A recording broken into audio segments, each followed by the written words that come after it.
Tersebutlah perkataan seorang raja yang bernama Indra Bungsu dari negeri Kobat Syahrial. Setelah beberapa lama di atas kerajaan, dia juga beroleh putra. Maka pada suatu hari, ia pun menyuruh orang membaca doa kunut dan sedekah kepada fakir dan miskin. Hatta berapa lamanya, Tuan Putri Siti Kendi pun hamilah dan bersalin 2 orang putra laki-laki. Adapun yang tua keluarnya dengan panah dan yang muda dengan pedang. Maka Baginda pun terlalu amat sukacita dan menamai anaknya yang tua Syahperi dan anaknya yang muda Indra Bangsawan. Maka ananda Baginda yang 2 orang itu pun sampailah usia 7 tahun dan dititahkan pergi mengaji kepada Mu'alim Sufyan.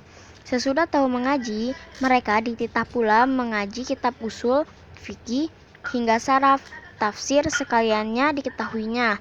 Setelah beberapa lamanya, mereka belajar pula ilmu senjata, ilmu hikmat, dan isyarat tipu peperangan.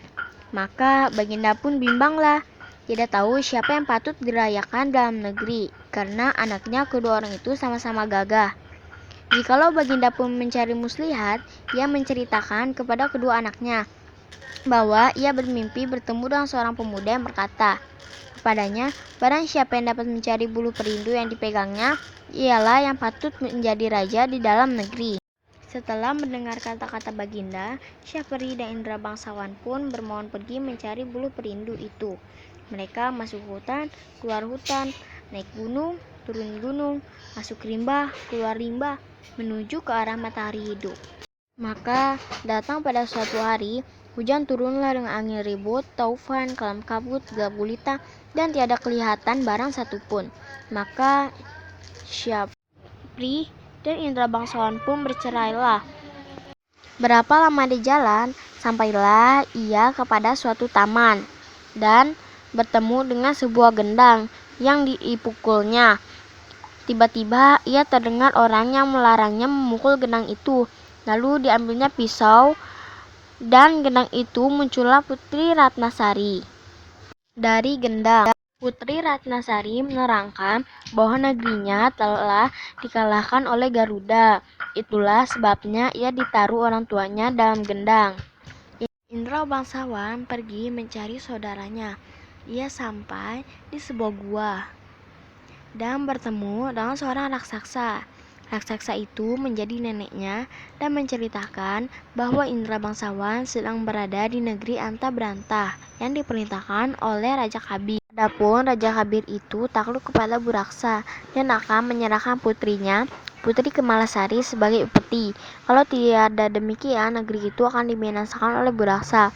Ditambahkannya bahwa Raja Kabir sudah mencanangkan bahwa barang siapa yang dapat membunuh Buraksa itu akan dinikahkan dengan anak perempuannya yang terlalu elok parasnya itu.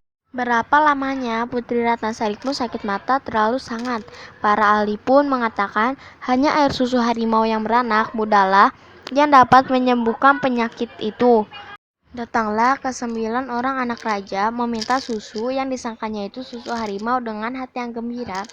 Mereka mempersembahkan susu kepada raja, tetapi raja berkata bahwa susu itu bukan susu harimau, melainkan susu kambing. Sementara itu, Indra Bangsawan sudah mendapat susu harimau dari raksasa atau neneknya dan menunjukkannya kepada raja.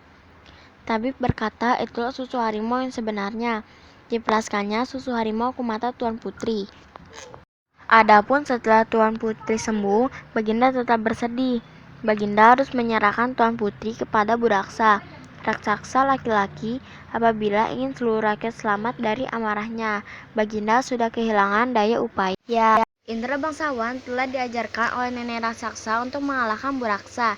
Ia diberi kuda hijau dan diajari cara mengambil jubah Buraksa, yaitu dengan memasukkan ramuan daun-daunan ke dalam gentong minuman Buraksa. Indra Bangsawan berhasil dan segera menyelamatkan putri.